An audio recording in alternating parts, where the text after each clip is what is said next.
La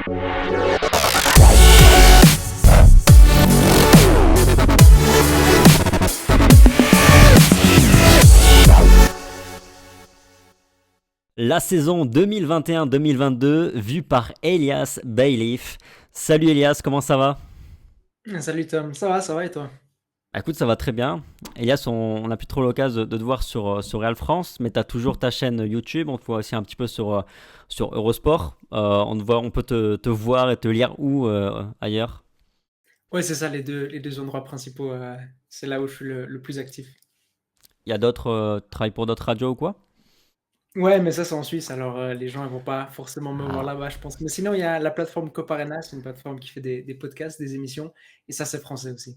exact. Et c'est du contenu très qualitatif, je recommande. Elias, parlons de la saison du Real Madrid parce que c'est évidemment le sujet. D'abord, pour commencer, est-ce que tu es surpris ou plutôt dans quelle mesure est-ce que tu es surpris par la saison du Real Madrid et ses résultats?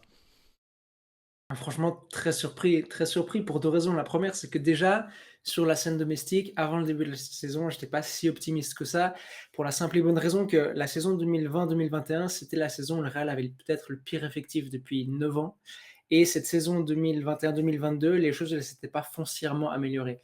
D'accord, Camavinga était venu, il y avait eu quelques petites retouches par-ci par-là, mais c'est surtout que Ramos et Varane étaient partis et je me disais, c'est difficile que le Real Madrid enfin, en vertu de l'effectif qu'il a, fasse de grandes choses cette saison. Carlo Ancelotti, on sait que ça a été un choix par défaut, c'était pas le premier choix.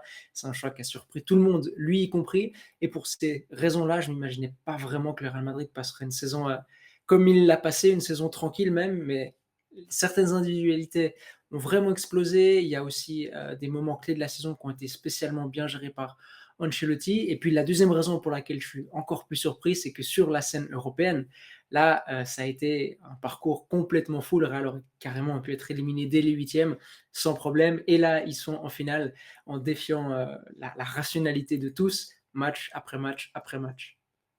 Et en Liga, est-ce qu'on peut aussi parler du fait quand même que bah, en face, la concurrence, c'est un peu craché. Je pense surtout à l'Atlético de Madrid quand je dis ça, parce que enfin, en tout cas, moi, très sincèrement, en début de saison, je mettais quand même plutôt l'Atlético en favori, parce que c'était le tenant du titre, parce qu'en plus d'un point de vue effectif, ils ont à la fois la qualité, puis on pouvait penser qu'ils ont plus de quantité également, plus de profondeur.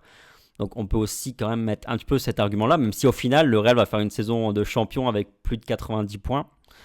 Donc au final, ça reste un champion très propre. C'est ça, c'est que durant une bonne partie de la saison, moi je me suis dit: «Ouais, mais la concurrence elle est pas si forte que ça et même ce Real est pas si fort que ça». Peut-être tu te rappelles du Real de l'automne, une équipe qui pressait pas bien, une équipe qui avait des phases dans le match où, elle dominait pas et c'était assez surprenant de voir ce Real courir après le ballon dans son propre camp.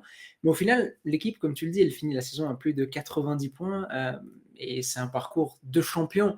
Vraiment le fait qu'au final la concurrence elle ait pas été au niveau, bah, c'est finalement un truc qui devient un peu indépendant du Real Madrid à mesure que la saison elle avance et que l'équipe elle continue à empocher des points. Alors c'est vrai que j'aurais bien voulu voir cette équipe contre une concurrence plus féroce, peut-être qu'il y aurait davantage mis la pression, ça c'est vrai, mais indépendamment du fait que l'Atlético c'est vraiment raté cette saison, moi aussi avant le début de la saison je les voyais comme les favoris, indépendamment du fait que le Barça était peut-être, je crois, 9e en novembre, que Séville, c'est une saison qui est un peu décevante du côté de Séville et ça gueule un peu finalement. Mm. Le Real, indépendamment de ça, fait une saison de champion. Et c'est en plus une équipe qui, malgré qu'elle a un certain nombre de défauts, elle a eu vraiment de la marge, vraiment de la marge. Dans les matchs, il y avait parfois des moments, au début du match spécialement, où elle était inquiétée, et puis après elle déroulait, et franchement, les individualités, plus le reste de l'équipe, quand même, l'approche d'Ancelotti faisait la différence. C'est un Real, t'as pas l'impression qu'il a souffert cette saison. C'est ça. Bah, de toute façon, le Real a été leader sur 38 journées. Le Real a été leader 37 journées et uniquement sur la deuxième journée du championnat où c'était Séville qui était premier. Donc effectivement, on peut parler finalement d'une saison complètement maîtrisée. La finale de la Ligue des Champions arrive ce samedi. Comment tu sens cette finale? Est-ce que ça gagne?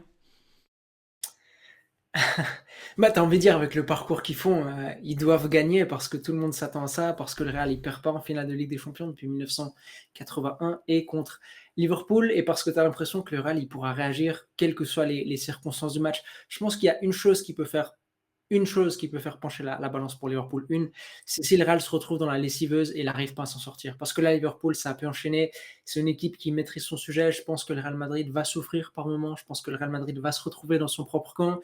La transition défensive de Liverpool, côté Alexander-Arnold, il y a quelque chose à faire avec Vinicius, mais dès que tu arrives contre Van Dijk, là, il n'y a personne encore qui a trouvé la solution. C'est pour ce genre de truc où le Real, il ne doit pas se retrouver dans la lessiveuse. Si c'est le cas, là, je pense que ça peut être plus compliqué, mais si le match il est assez nivelé, si le Real Madrid arrive à tenir la distance et que tu arrives vers la 80e minute avec encore des choses à jouer, là, tu sais que la mentalité de l'équipe, elle va faire la différence. Mais cette finale de Ligue des Champions, c'est la finale entre les deux équipes les plus excitantes du moment pour moi. Liverpool, parce que quand tu les regardes jouer, même en tant qu'observateur neutre, je pense que c'est une partie de plaisir pour beaucoup de monde. Et le Real est excitant parce qu'il y a quelque chose de plus dans cette équipe-là qui ne se limite pas à la tactique, qui ne se limite même pas seulement aux individualités. Il y a une force collective qui vont puiser dans l'histoire du club, dans une croyance folle en leur niveau, en leur qualité, dans la force d'un groupe aussi, dans chose dont on parle peut-être un peu trop peu, je trouve. Mais pour ces deux raisons-là, il y a peut-être la meilleure opposition que la Ligue des Champions pouvait nous offrir en finale.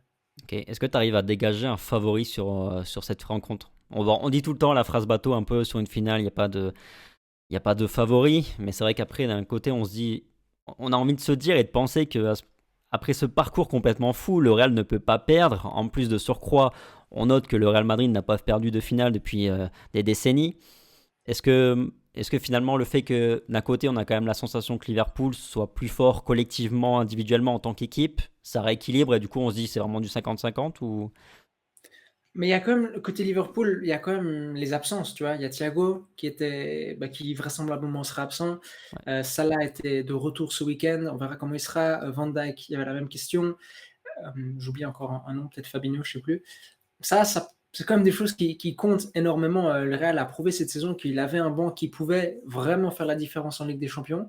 Liverpool a une profondeur d'effectif qu'ils n'avaient pas forcément ces dernières années, mais tu sais que quand Thiago est pas là, Liverpool joue différemment. Tu sais que quand Salah est pas là, eh ben, il y a un facteur X qui est absent sur le terrain et c'est pas forcément un Diogo Jota qui va le remplacer qualitativement. C'est quand même des joueurs qui sont dans une classe différente. Si les deux équipes étaient au complet, moi j'aurais tendance à dire que Liverpool il serait favori pas par leur parcours en Ligue des Champions, clairement pas cette saison, mais parce que c'est une équipe. Comment est-ce que tu les bats, Liverpool? Franchement, comment est-ce que tu les bats? Est-ce que tu joues la contre-attaque contre eux? Même là, ils sont trop forts. Si tu attends dans ton propre camp, ils savent faire. Ça fait des années qu'ils, petit à petit, saison par saison, ils s'améliorent dans la teneur du ballon. Si le match il s'ouvre, ils vont te rendre des coups plus que toi tu peux leur en donner. C'est une équipe vraiment, je ne sais pas comment tu la bats. Mais comme il y a des absences, là, j'aurais tendance à dire que le Real peut-être peut prendre le dessus euh, grâce à ça. Pas à mesure que le match avance, même avant le début du match, pourront peut-être, grâce à ces absences, mieux rentrer dans le match et réussir à être un peu plus souverain dans le match et pas devoir attendre que l'imprévu se passe. Ouais. De surcroît, on peut ajouter aussi le facteur expérience. C'est pas la même équipe qu'en 2018 parce qu'entre-temps, ils ont été chercher une Ligue des Champions aussi avec plus ou moins cet effectif-là, pardon. Ce qui fait qu'ils ont aussi aujourd'hui l'expérience. Ils ont à la fois l'expérience de la défaite en 2018 et à la fois la, la, la, la meilleure, la meilleure pour eux, la victoire. Ouais, et tu Euh, sais, Jürgen Klopp, il dit un truc très intéressant cette semaine, quand on l'interroge après la perte du titre contre City en Première Ligue.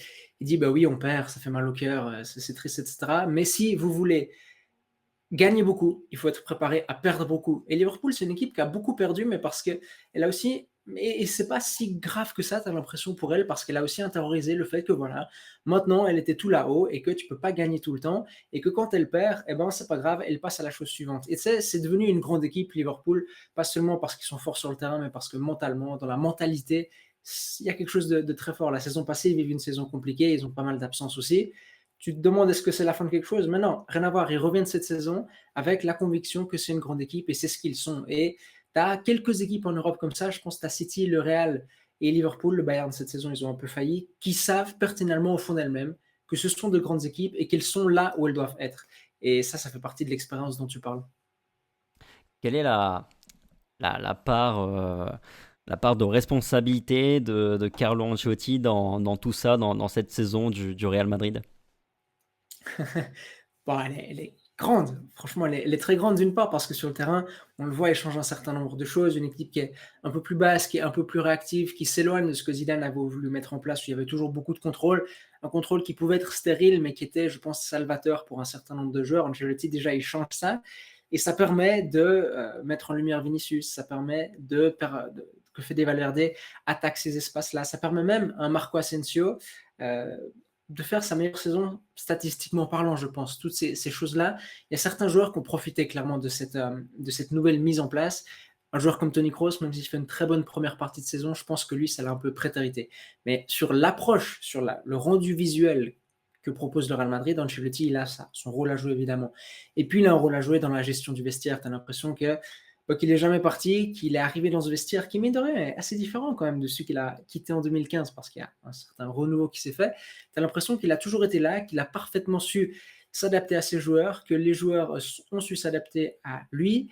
Lui, comme les joueurs savent parfaitement dans quel environnement ils sont, dans quel club ils sont, et c'est le genre d'entraîneur qui, à Madrid, réussit bien. Et ce qui m'impressionne encore, c'est qu'il a réussi à faire ce qu'il fait avec ses grandes équipes, faire que les joueurs, ils le respectent, que les joueurs, ils croient en lui, qu'il n'ait pas besoin de s'imposer par l'autorité aux joueurs et que tu aies des joueurs qui répondent présents finalement. Et tu sais, on avait un peu cette espèce de crainte sur la fin de saison que le manque de rotation fasse défaut au Real Madrid, que ça prétérite l'équipe, que après la défaite contre le Barça au Classico, la fin de saison soit longue.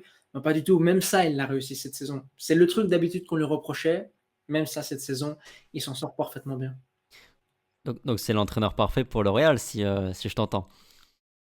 Moi, je pense que c'est l'entraîneur parfait pour cette génération-là, surtout. Si tu avais une génération peut-être un peu plus jeune, qui avait un peu moins de boussole, les Benzema, les Modric, les Toni Kroos, et une génération qui avait besoin que l'entraîneur intervienne un peu plus sur le terrain, tu vas mettre en place un cadre un peu plus strict pour que les jeunes joueurs puissent s'épanouir, là, peut-être qu'il y aurait eu certaines dissensions. Mais pour une équipe qui, au milieu de terrain, et Ancelotti a dit lui-même, elle n'a pas besoin qu'on lui explique comment il joue, hein, il y a cette phrase incroyable, cette saison où il dit Kroos, Modric, Casemiro, ils font des choses que moi je leur demande pas et je m'immisce pas là-dedans. Ouais, c'est l'entraîneur parfait. Et c'est l'entraîneur parfait parce qu'il a aussi cette saison su gérer les jeunes joueurs, leur donner leur chance.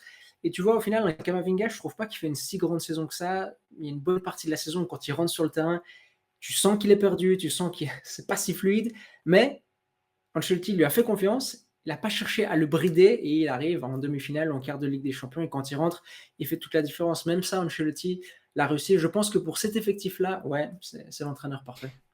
Et du coup, si je t'entends, finalement, la grande différence entre Zidane et lui, c'est que Carlo Ancelotti a mieux été capable de gérer, on va dire, entre guillemets, les nouveaux, les jeunes. Bah, c'est un peu, il y a plusieurs choses quand même parce que les nouveaux, les jeunes, c'est qui? Est-ce que c'est Valverde? Est-ce que c'est Vinicius? Est-ce que c'est Rodrigo? Bah, pas tant que ça parce que ça fait 2 ans qu'il est là et surtout, Vinicius, ouais, mais Vinicius, tu vois, Zidane, le travail qu'il a fait avec lui, il porte quand même ses fruits. C'est cette saison qu'il explose, mais Vinicius, il a quand même dû passer par un processus.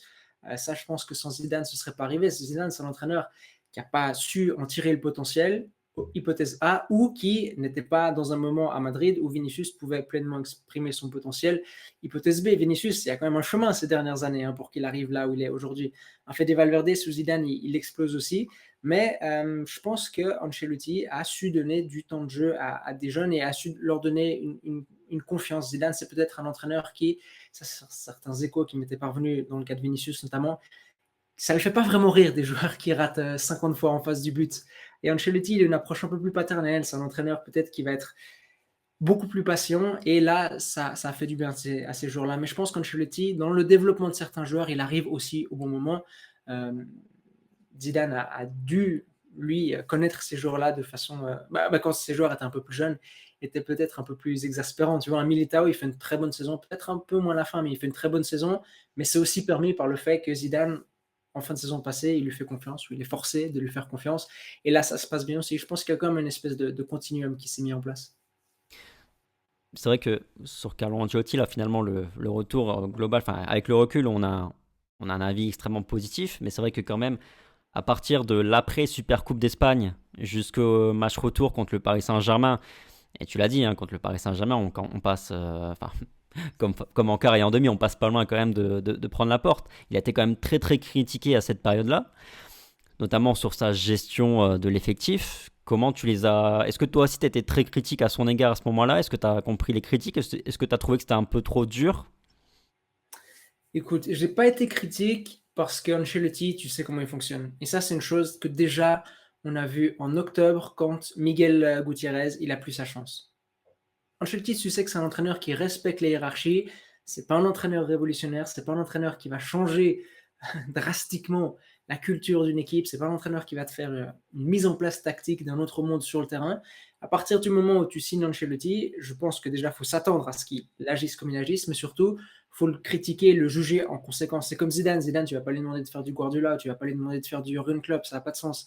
Ancelotti, je pense qu'il fallait le juger sur ce qu'il pouvait apporter. Et je te dis, c'est pas un entraîneur que j'apprécie plus que ça, mais dans son rôle, il est bon. Et dans la gestion, finalement, cette saison, il a été bon. Alors peut-être qu'il aurait pu être un peu plus entreprenant en décembre, en janvier, mais au final, tu vois, ça lui donne raison sur la suite de la saison. Et il y a clairement des moments où moi, je me suis dit, Ancelotti, j'espère qu'il n'est pas là l'année prochaine, parce qu'il y a certaines choses qui vont pas. Franchement, ça va pas. La défaite contre le Barça au Classico, c'est une preuve de ça. Il y a plusieurs matchs cette saison, tu dis, le match aller au Parc des Princes, tu dis, mais le Real va nulle part. Et tu n'as pas l'impression qu'Ancelotti, ça lui pose problème. Mais au final, tu vois, il s'en est sorti. Et plus que les résultats en Ligue des Champions, parce que ça, il y a une part de folie quand même là-dedans. Les résultats en Liga lui donnent vraiment raison. C'est aussi un championnat qu'il n'avait jamais gagné. C'est aussi les championnats, peut-être le talon d'Achille d'Ancelotti, si tu regardes sur sa carrière, bah, par rapport à toutes les saisons qu'il a passées dans des grands clubs, tu te dis que peut-être il n'en gagne pas tant que ça, mais cette saison, rien à dire sur le Real en championnat. Ouais, et je dirais même que de manière globale, même en Ligue des Champions, finalement, sur le sprint final, il a bien aussi géré même les coachings pendant les matchs. Voilà. Contre le Ouais. Chelsea, match retour, où on suit, voilà, il fait rentrer Rodrigo, ça marche. Contre Manchester City, même chose. Enfin, voilà, c'est vrai qu'il avait fait des coachings aussi il avait bien géré aussi ces matchs-là. Le Ballon d'Or peut-il échapper à Karim Benzema, Elias? Non, il peut pas. Non, il peut pas parce que Benzema, il a réussi ce tour de force, en plus d'être parfait sur le terrain, à avoir l'opinion publique avec lui. C'est peut-être son plus grand tour de force parce que, tu vois, mine de rien, ça fait depuis 2019 qu'il est à ce niveau, quasiment à ce niveau, hein. En 2019, 2020, on en a parlé, mais pas autant qu'on en parle maintenant. C'est devenu un joueur consensuel. C'est aussi l'une des choses dont tu as besoin pour gagner les Ballons d'Or. Lewandowski, n'était pas ce joueur, malheureusement pour lui. Et quand tu fais la saison parfaite au niveau statistique, quand tu gagnes la Liga, quand tu gagnes la Ligue des Champions ou quand tu fais finale de Ligue des Champions, qui plus est en apparaissant lors de moments cruciaux, qui plus est en marquant des buts dont je pense on va se rappeler, les deux buts de la tête contre Mendy, on va s'en rappeler, la Panenka à l'Etihad, on va s'en rappeler. Je pense que non, le Ballon d'Or ne peut pas lui échapper. C'est c'est- c'est quoi ton match clé, ton match marquant de la saison du Real? Pas facile. Ah, ça, c'est une très bonne question. Alors, il y a un match à San Mamés, je crois, contre l'Athletic Club, où le Real fait une très bonne première mi-temps. Et là, tu te dis, il y a des choses intéressantes. L'équipe, elle est assez versatile, mine de rien. Je me souviens de cette première mi-temps avec vraiment la sensation qu'il se passait de bonnes choses aussi. Il y a le match contre l'Inter à Giuseppe Meazza où le Real fait pas un très bon match. Au final, il l'emporte. Et tu te dis, le talent individuel n'a pas quitté cette équipe. Et cette équipe montre que même sans Ramos, même sans Varane, elle peut retourner des situations et que tu as des patrons sur le terrain. Ça, c'est un match, je me souviens d'avoir un sentiment à la fin en me disant le match était vraiment catastrophique. Moi, je, L'approche moi, je me d'Ancelotti, elle souviens n'est pas même très bonne. d'une série. Sur cette période-là, il y a même une série. Il y a l'Inter, il y a Séville, où pareil, on se fait défoncer sur toute la première mi-temps et finalement on gagne 2-1 à l'arrache. Il y avait aussi l'Athletic à Bernabeu, où pareil, Ouais. on se fait pas mal défoncer et finalement on l'emporte aussi au talent. Donc effectivement, il y avait cette série de matchs. Ouais. Ouais, et tu vois, cette série, moi, elle me permet de dire une chose. OK, les joueurs au niveau individuel sont là, parce que cette Liga, c'est la Liga de Courtois et de Benzema, on va pas se mentir non plus. Ils ont un niveau stratosphérique cette saison et le Real leur doit beaucoup. Et l'autre match clé, peut-être pour prendre le match de la deuxième partie de saison, c'est Séville. Séville, parce que le Real fait une chose qu'il faisait en Ligue des Champions, en Liga, parce que tu te rends compte que cette équipe, elle a un cœur incroyable, que c'est pas seulement une question, voilà, cette fois, d'intervention des dieux. C'est une question du fait que l'équipe y croit vraiment, que l'équipe a besoin de pas grand-chose pour tout d'un coup s'allumer, qu'elle peut répliquer ce genre de performance-là. C'est un match décisif dans la course à la Liga. Et à partir de ce match-là, je me dis, je pense qu'il n'y a pas grand-chose qui peut arrêter le Real cette saison. une équipe nettement supérieure pourra l'arrêter, mais dans ce genre de match où les choses sont assez nivelées, le Real, à mon avis, l'emportera plus de fois qu'il ne perdra. Tu as sorti le nom de Karim Benzema, de Thibaut Courtois. Si tu devais sortir un autre joueur clé de la saison du Real, tu sors qui?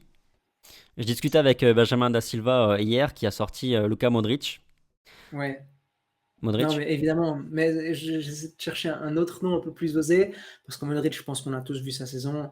Ce qui Bah, m'impressionne, c'est pas seulement le niveau qu'il a, c'est cette faculté à apparaître à chaque fois dans les moments clés. C'est un joueur qui me plaît tellement pour ça. C'est peut-être l'aspect de son jeu dont on parle le moins, mais l'aspect que je préfère. Tu vois, tu te rappelles ce run incroyable en 2018 à la Coupe du Monde où chaque fois en prolongation, c'est le meilleur joueur sur le terrain. Si je devais te citer peut-être un autre nom dont on a moins parlé, ouais, c'est pas si facile que ça, hein, parce que Asensio, statistiquement, il est bien, mais sur le terrain, horrible. ce sera pas Rodrigo, il a Vinicius? été très critiqué et ouais, Vinicius, ouais. Rodrigo, très critiqué durant une grande partie de la saison. Mais Vinicius, ouais, je pense, parce que durant la première partie de saison, peut-être le premier tiers de la saison, à mon avis, il fait partie du top 5 des meilleurs joueurs du continent. Tu regardais toutes les stats avancées, il était devant en nombre de dribbles, le nombre de mètres gagnés avec ballon, etc.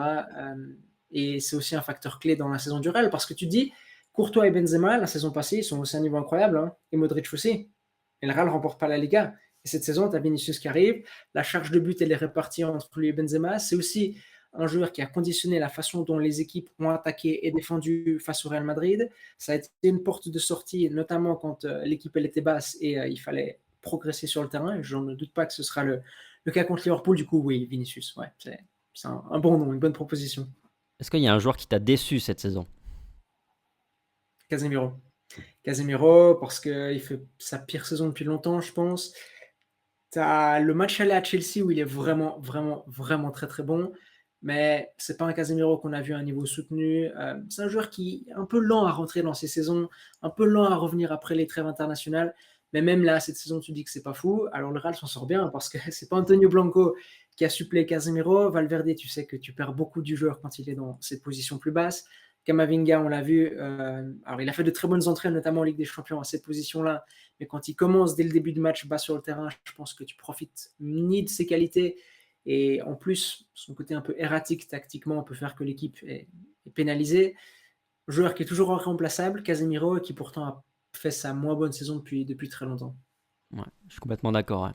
Et un coup de cœur sur la saison? Une bonne surprise? Et un coup. Bon, Kamavinga, je pense.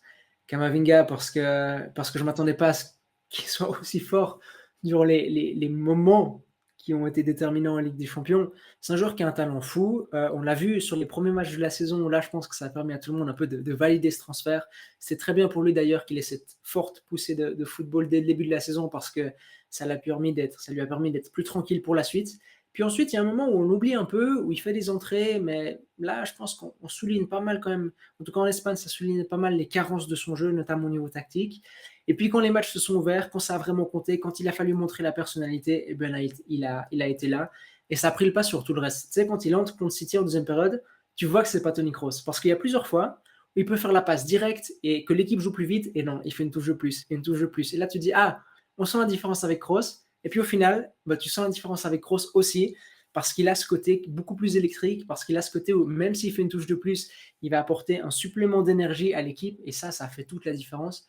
Un joueur qui a une personnalité incroyable, on le répétera jamais assez, c'est la chose la plus importante pour réussir au Real, et qui a une qualité technique incroyable. Ces deux choses-là, on les a vues dans les moments dont tout le monde se rappellera cette saison. On parlait de Casemiro à l'instant. Tu disais qu'il faisait sa plus mauvaise saison depuis des années, peut-être sa plus mauvaise saison tout court, en tout cas en termes de régularité. Euh, Si on parle un peu de mercato, là les dernières rumeurs nous annoncent Tchouaméni qui débarque à Madrid. Comment tu interprètes ce transfert qui pourrait justement amener de la concurrence enfin à Casemiro? Ouais. Bah, c'est une chose qui est nécessaire depuis au moins 2016 déjà. Ça fait depuis au moins 2016 qu'on dit chaque saison que Casemiro n'a pas de concurrence et pas que je demande qu'il ait de la concurrence, mais au moins un suppléant. Tchouaméni, c'est un beau coup pour le Real si c'est fait parce que c'est un joueur que toute l'Europe regardait quand même. Ça fait quand même depuis le début de la saison, on se dit ce joueur, je pense qu'il est prêt pour aller un échelon plus haut. La chose qui va être décisive pour moi, c'est l'entente avec Kroos et Modric. Ça, c'est une chose qui, heureusement ou malheureusement, je ne sais pas, vaut pour tous les milieux de terrain qui arrivent à Madrid, que ce soit Ceballos, que ce soit Valverde, que ce soit Camavinga. Pourquoi? Parce que Kroos et Modric, c'est difficile de leur voler le protagonisme. Et quand tu es le troisième larron dans ce trio-là, tu dois faire un travail de compensation pour les deux autres. Et autant Tchouaméni, ses qualités sans ballon, bah, je pense qu'il va pouvoir les exploiter. Autant ses qualités avec ballon, est-ce qu'on va pouvoir le voir dans ce rôle un peu plus libre? Est-ce qu'on va pouvoir le voir prendre des risques? Je ne sais pas. Il y a vraiment un équilibre qui est très compliqué à trouver. Et c'est une chose que je disais au sujet de Kamavinga avant même le début de la saison. Comment est-ce qu'il va s'entendre avec Kroos et Modric? Est-ce que tu peux exprimer ce football fait de liberté, d'impulsivité côté Kamavinga quand le milieu de terrain, c'est Kroos et Modric qui le gèrent? Ben pour Tchouaméni, il y aura aussi un peu de ça et il va falloir qu'il trouve cet équilibre entre pouvoir montrer ses qualités et être au service des deux autres parce que jusqu'à preuve du contraire, les deux autres, ils seront titulaires et les deux autres, ça restera les joueurs clés du Real au milieu de terrain. Donc pour toi, le trio du milieu titulaire la saison prochaine, on repart sur du Casemiro, Kroos, Luka Modric. Je pense que oui, déjà parce qu'Ancelotti sera toujours sur le banc et parce que c'est des joueurs qui ont quand même montré cette saison, encore une fois, que c'était viable, qu'ils étaient au niveau, que l'équipe pouvait composer avec eux. Et je suis le premier à apprécier vraiment quand Valverde rentre, quand Kamavinga rentre, mais la question c'est comment est-ce que sur la durée, tu arrives à obtenir un trio qui se dégage. Et pour l'instant, je ne vois pas un trio qui se dégage au-delà du Kroos, Modric, Casemiro. Vraiment, je pense que ce trio-là, on en a encore pour un moment. Il faudrait en fait qu'un joueur arrive, qu'un des trois déjà ait une baisse de forme considérable et que son suppléant arrive vraiment à s'inscrire dans la durée. Et ça, je pense que c'est pas le cas. T'imagines quand Casemiro fait une saison horrible cette saison, il n'est pas remplacé. Quand Toni Kroos, il aurait pu être remplacé cette saison, surtout en deuxième partie de saison, il ne l'a pas été. Il ne l'a pas non plus été l'année passée. Il l'a été en cours de match parce qu'Ancelotti a très bien géré ces choses. Mais sur la feuille de départ, sur le 11 de départ, il n'a pas été remplacé. Je pense que ceux-là, ils sont spécialement inamovibles, surtout si c'est Ancelotti qui est sur le banc, un entraîneur qui, je le disais avant, respecte passablement les hiérarchies. Ok. On a Rudiger également qui doit débarquer avec David Alaba et Eder Militao qui ont fait une saison plutôt honorable. Voilà, sur la fin de saison, c'était un peu plus compliqué, notamment pour Militao, tu l'as souligné tout à l'heure. Rudiger, c'est une bonne pioche pour toi et ça va être titulaire. Ouais, c'est une bonne pioche déjà parce que je pense que le Bernabéu va être assez vite fan de lui.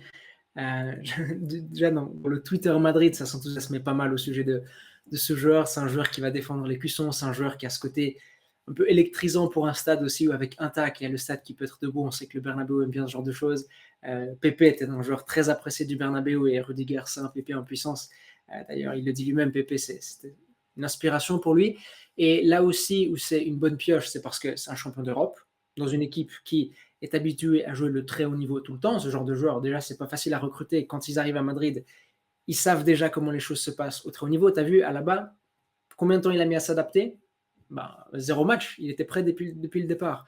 Rudiger, tu peux t'attendre à ce que ce soit la même chose. Et là où pour moi, c'est spécialement une bonne pioche, c'est qu'à là-bas, je le préfère sûrement comme latéral plutôt que comme central. Cette saison, Mendy fait pas sa meilleure saison. Lui aussi, on aurait pu le citer parmi les déceptions. Si tu peux avoir un là-bas latéral gauche un peu plus souvent et un Rudiger en charnière centrale, là, je pense que tout le monde peut être gagnant. Je ne sais pas si à long terme, tout le monde est gagnant, mais sur plusieurs matchs de Liga, là, je pense que tout le monde peut être gagnant sans problème, parce qu'à la base, c'est un joueur qui peut être un peu fragile dans sa surface, et comme je le disais, c'est un joueur qui, quand il joue latéral, il peut apporter des choses en sortie de balle, en camp adverse, il peut déborder, il peut être à l'intérieur du jeu, il a cette capacité de centre.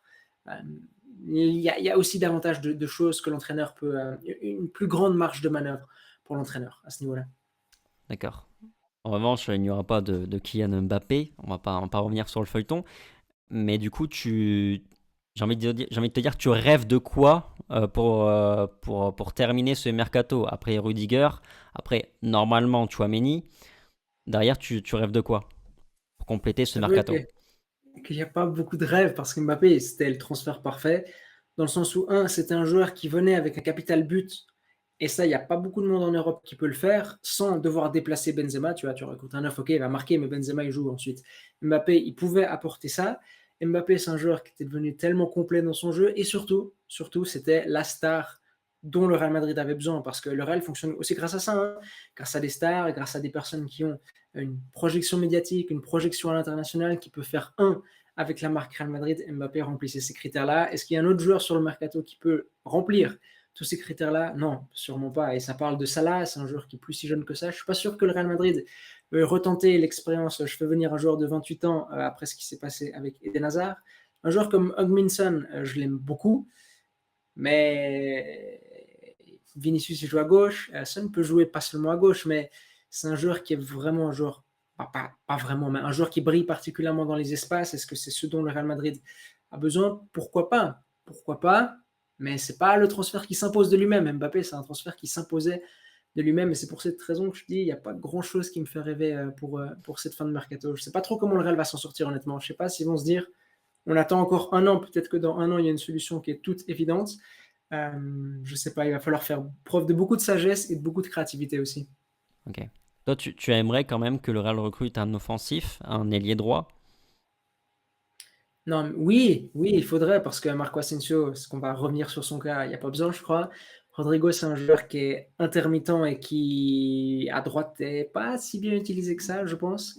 Donc oui, il faudrait quelqu'un, mais qui? Je vois pas. C'est peut-être Hmm. un peu ça le problème. Tu as aussi le fait qu'ils sont allés recruter Jovic il n'y a pas longtemps et ça s'est mal passé, parce que là aussi, ils veulent recruter un joueur, tu vois, un joueur pas tout à fait confirmé, mais qui a de belles capacités, qui vient pas d'un grand club, qui vient d'un championnat qui n'est pas la Liga ou pas la Première Ligue, je sais pas non plus. C'est pas si facile que ça, honnêtement. Est-ce qu'on va pas nous refaire le coup la recrue, c'est Eden Hazard. Mais là, je crois ils peuvent pas. J'avais plaisanté sur Twitter en disant la recrue c'est Mariano, mais là ils peuvent pas parce qu'Hazard. Ben, en fait, c'est même pas le joueur dont le Real a besoin, tu vois. Si tu disais ok, Hazard il revient à son niveau, bah cool, mais c'est pas ce joueur-là dont le Real a besoin. Surtout dans ce Real d'Ancelotti qui a été très direct, avec beaucoup de verticalité. Euh, un Real Madrid qui, il faudrait mesurer ça, mais je pense a un peu moins touché le ballon cette saison. Tu vois, les actions restent un peu plus courtes parce que les joueurs faisaient moins de touches de balle. Et Hazard, c'est pas ce joueur-là. Et Hazard, en plus, je pense qu'il a. Tu vois, si le Eden Hazard qu'on a connu nous, c'est pas le Eden Hazard de Chelsea, à quel point le Eden Hazard de 2022, c'est déjà pas le Eden Hazard de 2018, qui en plus n'était plus le même joueur qu'à Chelsea, ou de 2019, qui était déjà même plus le joueur des premières années à Chelsea. Eden Hazard, je ne sais pas comment tu peux en profiter aujourd'hui. Même s'il revient à son meilleur niveau, c'est difficile de dire comment est-ce que tu pourrais l'insérer dans cet effectif du Real, et puis on ne va pas lui donner une 57e chance non plus, quoi. Ouais, ok. Bon, affaire à suivre au niveau du mercato. Elias, bah, en tout cas, je te remercie d'être venu débriefer un petit peu cette saison du Real et puis d'aborder peut-être ce qui va arriver sur la saison. Merci d'avoir regardé la vidéo. Mettez le petit like comme d'habitude. Commentez si vous avez des choses à relever de ce que nous a dit l'ami Elias dans cette vidéo. Partagez la vidéo, mettez la petite cloche, activez la petite cloche pour ne pas manquer nos prochaines vidéos. Il va y en avoir pas mal dans les prochaines semaines. Sur ce, prenez soin de vous.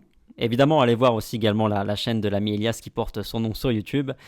Prenez soin de vous comme toujours et puis on se dit à très vite sur Alfrance. Allez, ciao!